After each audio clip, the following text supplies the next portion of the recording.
The moment you raise your voice, you've already started losing. Inside the gym, people didn't hear a punch, they heard a sentence: "Fight me, Hollywood, or walk out like a coward." It echoed louder than any glove against pad, because it wasn't just about Jason Statham. It was about what people think power looks like and what it actually is. Jason didn't speak, not yet. He stood near the cage wall, hoodie up, shoulders loose, just another body in a room full of men pretending they knew how to hurt someone. But that voice, the one barking the challenge, belonged to a fighter named Malik, undefeated locally, confident nationally, feared inside this building. Feared but not respected. There's a difference.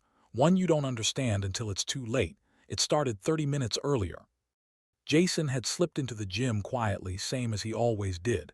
No camera crew, no entourage, just silence. He never announced himself.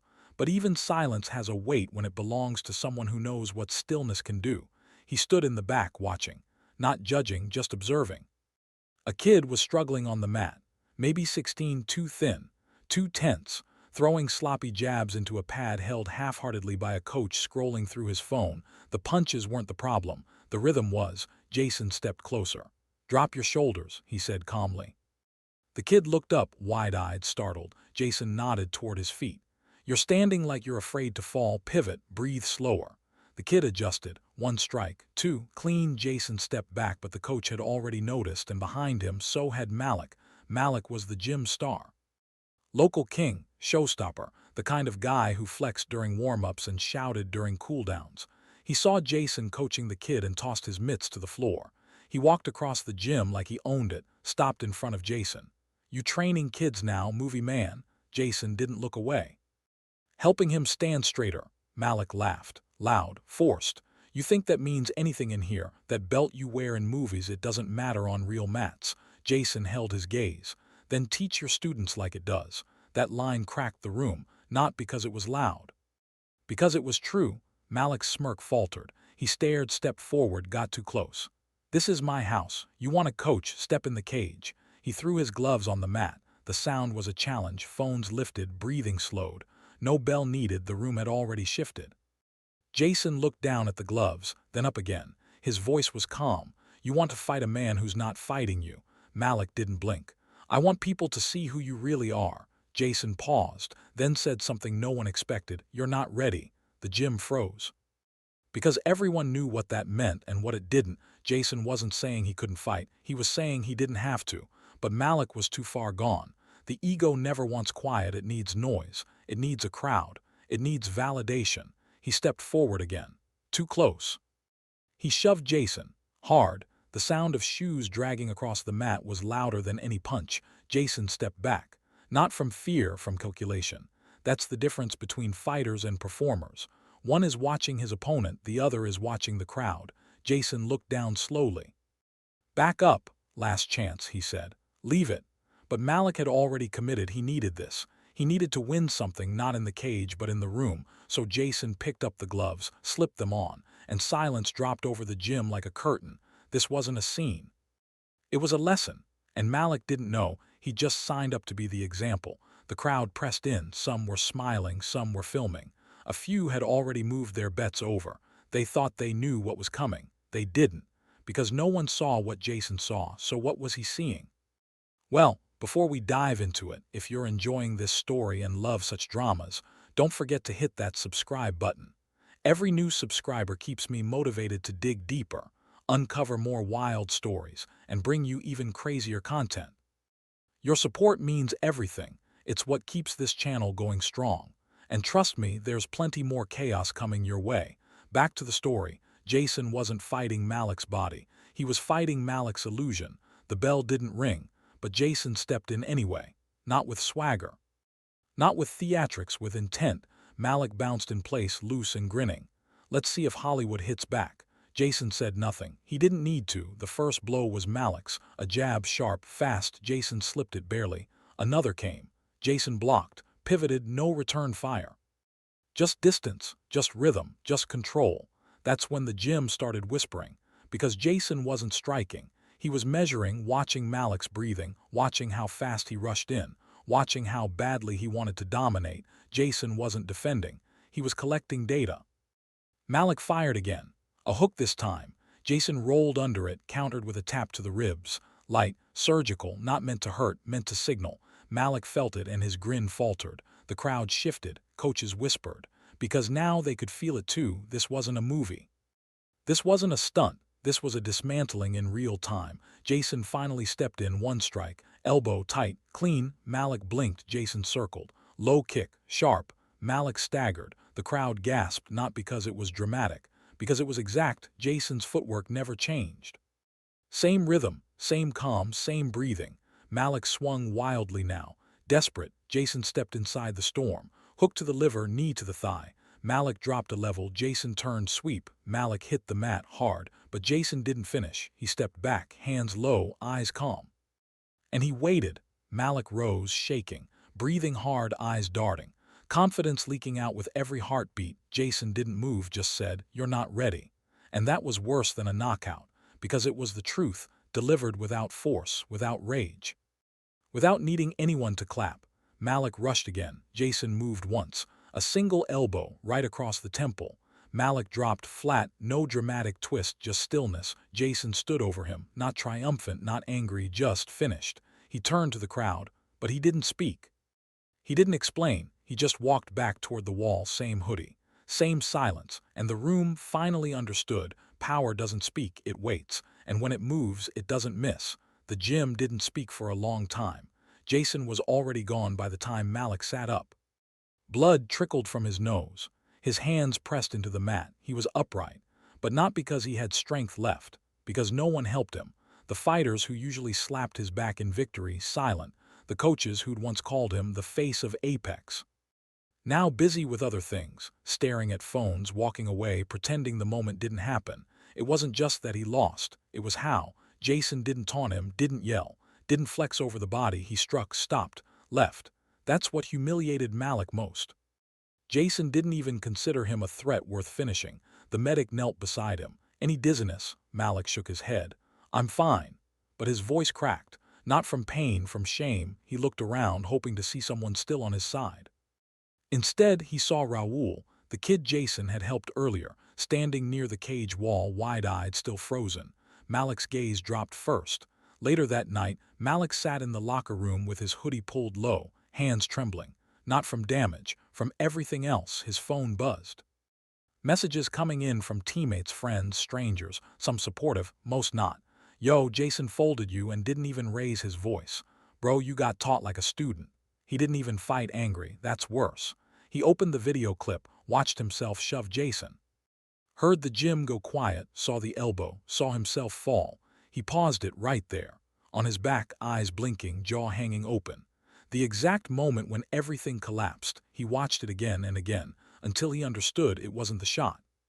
It was everything he missed leading up to it. He'd been so sure, so loud, so busy performing for the room, he hadn't noticed the man across from him wasn't performing at all. Jason hadn't fought to win. He'd moved like someone correcting a mistake. Malik didn't sleep. Didn't eat much the next day either. He walked into the gym late, no wrap, no gloves, no noise. The place wasn't the same. No one said much, some nodded. Most just gave him space. He walked to the heavy bag and tapped it twice with his knuckles, just enough to hear the sound. But not enough to feel anything back. Jason hadn't left a bruise on his face. He'd left one on his identity, and Malik knew deep down that's harder to heal. The next week, someone uploaded a slowed-down breakdown of the fight, frame by frame, Jason's footwork, his shoulder rotations. The way he predicted Malik's hips before every kick. The caption read, "This is not acting. This is control." The video hit 2 million views in 24 hours. Comment sections shifted, not just mocking Malik but studying Jason. MMA forums debated his real rank. Karate circles analyzed his posture. Even ex-military trainers weighed in. That sweep at 414, that's discipline. No flair, just effectiveness. Malik couldn't escape it. He saw Jason everywhere. And somehow Jason still hadn't said a word. It wasn't silence anymore. It was strategy. Jason had given the world nothing to twist. No quotes, no jokes, no post-fight interviews. He'd walked into the gym, handled the threat, disappeared. And now the moment was rewriting Malik's career in real time. One night, Malik stood in the empty cage, lights dim, staring at his reflection in the plexiglass wall. No audience, no phones, just him. And the echo of a voice he could still hear in his head. "You're not ready." That line didn't hurt anymore, it haunted. Because it was true. He walked into the back office, asked for tape, wrapped his own hands, stepped onto the mats, and trained. No calls, no posts, no camera, just sweat. A week passed, then another. Something shifted. He started showing up earlier. Correcting younger fighters, not barking at them, but actually teaching. He told one kid to breathe before throwing punches, told another not to muscle through a triangle, to think through it. One of the coaches noticed. "You all right?" Malik nodded, then said, "I thought I had power. But I was just loud." Later that month, Raul approached him. The kid had grown more confident, sharper footwork, cleaner jabs. He looked up at Malik and asked, "You're not mad at him?" Malik shook his head. "He didn't hit me to win, he hit me to teach." Raul blinked. "What you learn?" Malik thought about it, then answered, "That real strength is quiet." The kid nodded, didn't say much, but his eyes said everything. Malik saw it, and for the first time in a long time he earned respect without having to demand it. Back home that night, Malik sat in front of a blank screen. No fight video, no breakdown, just stillness. He typed a message, not a tweet, not a post, a direct message to Jason. "I was wrong. You didn't humiliate me. You gave me a chance to become someone I wasn't yet. Thank you." He didn't expect a reply, didn't need one. Some messages are meant for the sender. But the next morning it came from Jason, 5 words. "Takes strength to admit that." Nothing else. No emoji, no follow-up, just enough. And Malik understood. Jason wasn't the man who ended him in that gym. Jason was the man who showed him the mirror, and walked away before it shattered. 3 months later, Malik stepped into the cage again. This time, it wasn't for revenge. It was for something far more difficult. Restoration. He wasn't fighting Jason. He was fighting the memory of who he used to be, and everyone watching knew it. The crowd was smaller now. No viral cameras. No influencers filming for drama. Just locals. Fighters. Coaches. People who remembered the day Jason Statham walked in and made the loudest man in the gym go quiet. They didn't come to see Malik win. They came to see if he'd changed. His opponent was sharp, not famous. Not flashy, but clean. Disciplined. Tactical. The kind of fighter Malik never respected before, but now watched closely. They touched gloves. The bell rang. And Malik didn't explode forward. He circled, measured, breathed. Round 1 ended with neither man dominating, but the crowd noticed the difference. Malik wasn't chasing cheers anymore. He was chasing clarity. In the second round, he ate a clean right hand. Old Malik would have taunted, lifted his hands, barked, but now he backed off, regrouped, then stepped back in calm. He won the round, not with power, with restraint. After the fight, he didn't do interviews. He shook hands, helped his opponent up, and left, just like Jason had. But the gym remembered. And slowly so did the world. Not because Malik shouted, because he stopped. One day a kid in the gym asked him quietly, "You ever think you'll fight Jason again?" Malik smiled. "No need." "Why not?" Malik tied his wraps and looked up. "Because I lost that fight the moment I needed people to watch it." The kid nodded slowly, didn't fully understand. But one day he would. Months passed. Malik became the kind of leader he used to resent. He corrected without condescending. He taught without performing. And slowly, one session at a time, he became something rarer than famous. He became respected.